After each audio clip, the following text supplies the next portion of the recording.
Hi guys, itong uwi namin ngayon, parang na-realize ko na nitong meron na akong anak, parang masarap na talaga magstay dito sa probinsya. Kasi sa Maynila, wala ang ganito eh. And gusto ko ma-expose yung anak ko sa ganitong sistema ng buhay.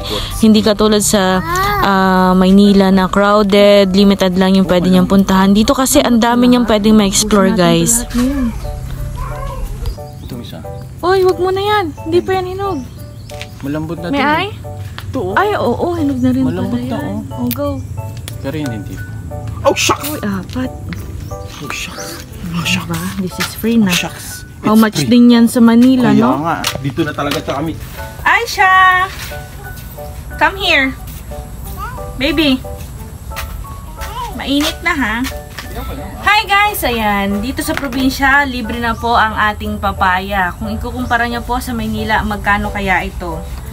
So ngayon, check natin yung quality. Kakaputi lang namin. Sobrang fresh!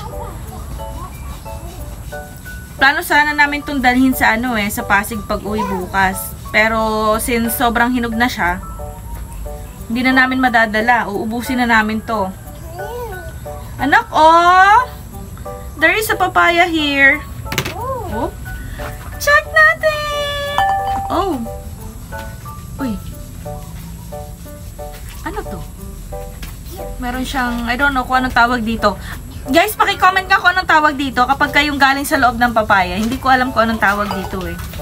Tagal na ako nakakakita niyan eh. Pero hindi ko alam kung ano talaga yung tawag. May maliit dito. Let's check the quality. Diba? May libre na tayong papaya. Ooh! Uy, meron ulit siya. May ganun siya, oh. Hindi ko alam kung anong tawag dito. Kahit maliit, makakain.